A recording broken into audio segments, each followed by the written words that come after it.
Hey guys, this is Left 4 Dead 4. It's gonna be like a whole new set of characters. I don't know if I said anything about that when I switched over to Left 4 Dead 2, but this one is... Sorry, my desk is very messy in the corner and I kind of don't like that. This is gonna be... My nose is itchy too. I've just got so many problems going on today. A whole set of new characters. The first point of view is Nickole's, so let's get into that because I really don't want a bunch of 20-minute videos. Summer is one of my favorite things. I don't like the heat, but I enjoy spending time outside of school. Brian and I sometimes met up at the Ice Cream Palace, and we talked about the latest books we've been reading and how summer was going. He was big into Stephen King, but I preferred romance novels. I didn't like the horror aspect of Brian's personal choices, but it's still nice to know someone who loved reading. Honestly, I'm a big Stephen King fan too, so I read a lot of his stuff. That's kind of why I gave it to Brian as well, so that way I would know what I was talking about. We had gotten close over the past few years, and I felt comfortable with him. I told him everything, and he was the same with me. There were no secrets between us. I liked him as more than just a best friend, but I was too shy to tell him. Aww. I think he liked me like that too. I think he liked me like that too, but I didn't want to mess things up between us. They were good the way they were. My friend Violet had stopped talking to me. I think she had a new phone because her old number had texted me saying I had the wrong number. What a shame, but I still had Brian. We were going into middle school, so puberty was no longer a secret amongst the kids. I was nervous and excited at the same time. I wasn't ready to be around all of the older kids, but I was excited to be one step closer to no more school. The older kids in question are literally a bunch of 8th graders. It's really not going to be that bad, I promise you. My 8th grade year I was online, so actually I wouldn't know. But 6th grade, I was fine because I didn't communicate with any 8th graders. I got bullied by a 7th grader though. And that was cool. And then she found out I had detention for punching a girl for bullying me and she quit. So that was also cool. But anyways. I was nervous and excited at the same time. I wasn't ready to be... Oh, wait, never mind. I already got that. What the heck? Brian had come over and we were swaying on my porch swing when I saw a truck pull into the driveway of the house next door. The place had been vacant for as long as I could remember, and I wondered who the new people were and what they'd be like. A family of 4 got out, and a girl my age looked around. Thankfully, she didn't spot me or Brian sitting on the swing, and we both watched in fascination as they began carrying things into the new house. My mom, Rochelle, had appeared behind us, and she smiled. Looks like I just spit. Looks like Ellis and Zoe are moving back in. Their daughter's your age, you know. I'd figured as much, but it felt weird hearing Mom confirm it. Brian and I shared a glance before I looked back at Mom. I'll wait until school to talk to her. Summer's almost over. Yeah. Mom's mad. Okay then, if you say so. But she told me a lot about the girl, Ellie. She thought we should be friends, but I didn't really want to be friends with her. Her vibe was weird. Brian and I spent the last few weeks of summer together staring at the night sky and pointing out constellations. Ellie had settled in next door, and her little brother was outside a lot. He was kind of annoying, but he played with his Transformer, so I couldn't even be mad. Brian said the kid seemed cool enough, and I shrugged in agreement. Sometimes I thought about kissing Brian when we were together and in close proximity, but I didn't know what would come of it, and I definitely didn't want to ruin things between us. Aw, how cute. Like, that's just so cute. I can't with these two. I wonder if he ever thought about kissing me, or if I was just trying to apply the romance stories to reality. I'm not the kind of girl who reads a book and falls in love with a guy, but I do want to find someone who treats me the way Brian does. Ooh, I'm so happy for her. Okay. Pop off. Foot face. I go over him as he talks. He's talking about how he once wanted to be an astronaut. It was the most funny thing about my brain in space. I smiled and he was still invested in the night sky. My parents were convinced it was the career I was going to stick with. He smiles and I wanted to be closer to him. I changed my mind though. I'm not sure I know what I want to be now, but it's not an astronaut. I don't know what I want to be, I admit. Back in 3rd grade we had talked about this before. We had been sitting under the big tree in the playground and it had been just the two of us. I know you want to help people and everything. Brian glances over at me and my heart flutters when his awkward blue eyes meet mine. You'll figure something out. You're smart like that. And besides, you can do anything. I feel myself blush. Thankful it's dark out so he can't see it. Thank you. I wish one of us could be brave enough to confess our love, but I knew it would probably never happen. In kindergarten, I liked him a lot too. I saw a future with him and I still did. I smiled, leaning my head over towards him. A car pulled in my driveway, his mom coming to pick him up. He got up, waving to me as he walked to the car, coming in the front seat. I had sat up and was whispering into the night, I love you, Brian. Mom came into my room later that night, sitting in my bed and looking at me. I knew she wanted me to say something, but I wasn't sure what. Nicole, she finally sighs, looking at my window. I know you love him. I know, I answer, hugging my stuffed cat. I just don't know how to tell him. Well, you have to be straightforward. Love's not a game, not to people who truly want it. Talk to him, try to feel out how he feels. How come you haven't said anything? I shrug. I don't want to mess up what we have now. Nicole, Mom puts a hand on mine, looking into my eyes. I had gray eyes like my dad's, but Mom's light blue had a lot for my eyes to be silver-like. If you love him, you tell him. If he doesn't feel the same way, you can't force him, but wouldn't you rather him know? Wouldn't you rather try? What if he doesn't love me and he runs because he thinks I'm weird? It's not supposed to be the girl falling in love first. That's supposed to be a question mark. Nicole, love stories that are written aren't real. Love is a beautiful thing, and it doesn't matter who falls in love first. What matters is if they both fall in love at some point with each other. I smile, looking at a poster on my wall. Maybe she was right. Maybe it didn't matter if I fell in love with Brian first. He was understanding. Maybe he wouldn't care that I loved him, and eventually he'd love me too. Or, sorry, not to cut her off or anything, or maybe he already does love you and he's waiting on you to say it first because he thinks the same way. What if he messes it up? Personally, I'm a pretty open person. If I like somebody, I feel like I'm the type to tell them and admit it. Like, I don't really care if I have to say it first, but I've also never really had a crush on anybody. Like, I spent my majority of my youth, like my tween and teen years, the majority of that was with somebody, and I will say I'm not too shy to make the first move. Like, if I have to and I get rejected, whoop-de-doo, just move on. But unless he loved me now. The last day of summer came quickly, and Brian had come over to go swimming. Raquel and Nichelle absolutely adored him, and he even played mermaids with them. "I'm not a mermaid," he was loudly declaring as they draped pearl necklaces around his neck. I had my book, but I couldn't keep my eyes off of him. "I'm a merman," he explains, and Raquel and Nichelle giggle. Raquel was in 4th grade, so she was playing more for Nichelle's sake than her own, but it was still nice to see them all getting along. Nichelle was 7, and she was still heavy into dolls and playing mermaids and whatnot. "Too bad," she giggled, putting a tiara on Brian's head. "You know, a mermaid princess." "Can't I be a prince?" Brian pleads, laughing before going underwater. He splashes them when he comes back up, and Nichelle squeals in delight. Raquel goes into the house, and I know Mom yelled at her for dripping in the hallway and up the stairs. She came back with more stuff, putting on a mustache and glasses before sliding back into the pool. Oh, they're gonna mess it up. It was cute when I was writing the scene. Like, I really like this one. But now that I think about it, she's gonna mess up the fake hair on the mustache.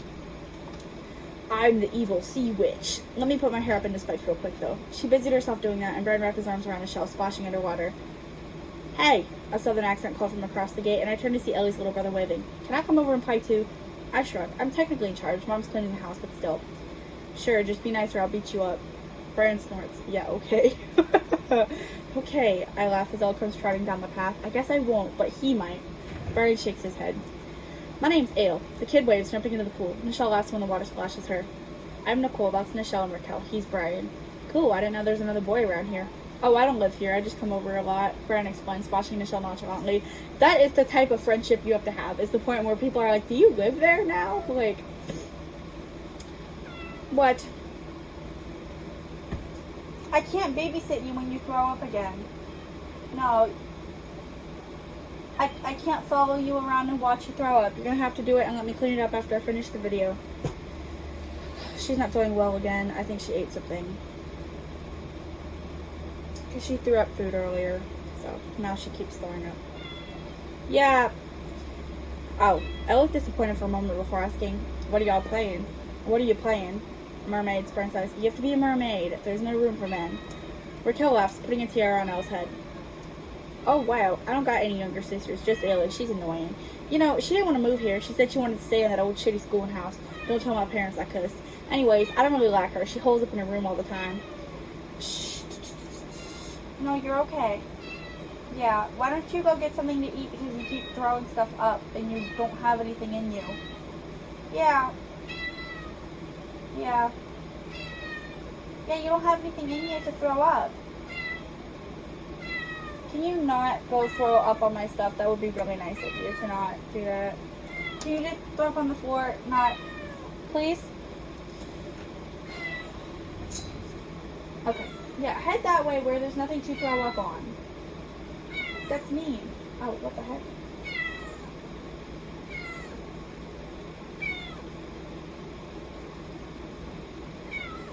Can you not? You are an asshole. Come on. You can do it. See, look, there's nothing to throw up. You need to go eat.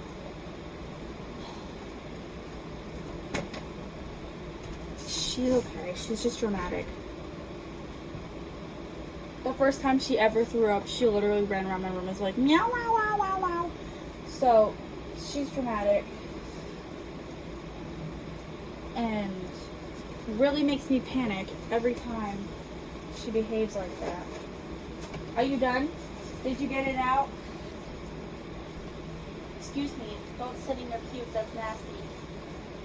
Do me a favor, go eat something because you keep throwing up basically just spit, and you need to have something in your system because you don't have anything to throw up.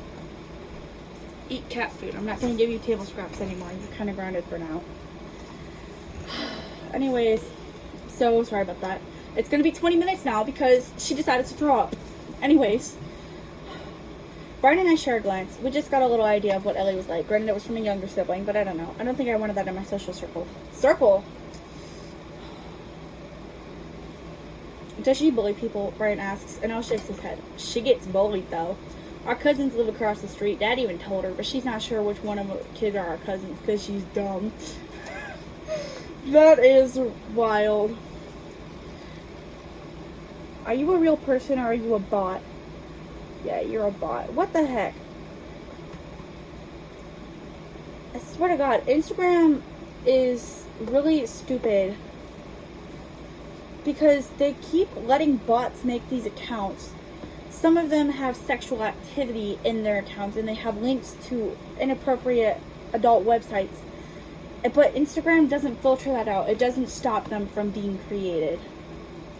Like, I need followers, but I don't want bot followers. Like,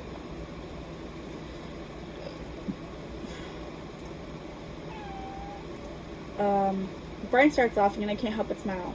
You really don't like her, huh? Brian asks, and Elle shakes his head. Oh, baby, the window's closed.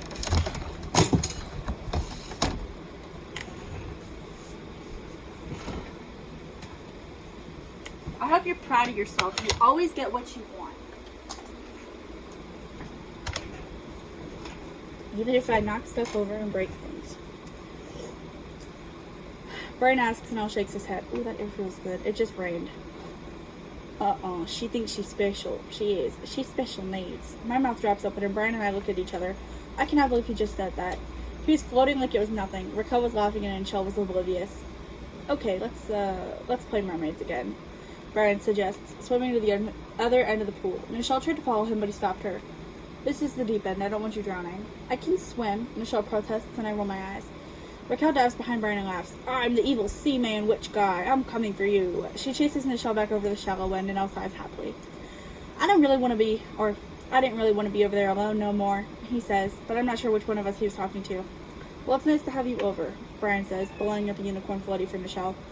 I could have told him there was an air pump thing in the garage, but it was funny watching him try to inflate the large unicorn. I'm gonna kick your ass.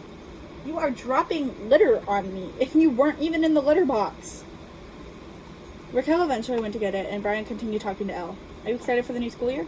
No, I ain't got any friends. Elle smiles. Ellie don't either. She had one at her old school, a prissy little bitch like the rest of them. Don't tell my dad. He don't like when I call girls bitch, but some of them are. Okay, Elle is one of those people where you just have to, I guess, have the same sense of humor in order to find him funny. Like, some of the things he says are inappropriate. Yeah, say hi to the camera. Say, I'm a dramatic crybaby. You know you are. Say, I'm dramatic. I'm a crybaby. I like attention. Some of the things he says are funny, but then others make you, like, question why he isn't locked up. I'll give credit where it's due. Elle is funny. He says some out-of-pocket things, and he's strange, but it's humorous. Brian nods. Yeah, you're not supposed to call girls mean things. Elle nods. Could be worse, I suppose. Brian nods, gratefully taking the air pump from Raquel as she slides back down into the pool. And messes up Elle's floating bliss, and he glances around. Hey, we should invite Ellie over. Maybe she can have some fun before school starts again. She's been all summer in her room crying and complaining to her friend, Talia, her friend. Do you cuss in front of her? I ask. Elle looks offended. God, no. She'd snitch because she's petty like that. I smile. I know what it's like to have a sibling who tells, but if they didn't, wouldn't it mean they no longer cared? Although there were things that didn't need to be reported, but still. I guess you can invite her over, but Brian will beat her up if she's a bitch. I laugh and Brian interrupts me. I don't hit girls. No problem, Elle says, climbing out of the pool and heading back over to his house. I'll do it for you guys if she gets out of line. I'll be back.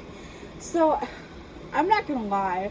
I feel like that was the perfect opportunity for Elle to say, oh, she ain't a girl. I don't know what she is, but it ain't a girl. And he didn't. I'm not gonna change anything, though, because I'm not worried about it. But, He left the gate between our backyards open as he went into his house, and we all burst out laughing. Ellie didn't come over. Elle said it was because she was doing her girly things and being mopey. I didn't know if he meant period or her being dramatic. Either way, I was okay with her staying over there. We separated around dinner time, and Brian was picked up. We'd see each other at school tomorrow, I guess. I went to bed that night excited for school. Not me. I'm just kidding. I'm excited for school to start. And I've still got, like, a little less than a month. But that's it for Nickole's point of view. I hope to see you guys with Ellie's next. I hope you guys enjoy the next one. We're starting to get into the good stuff. Bye-bye.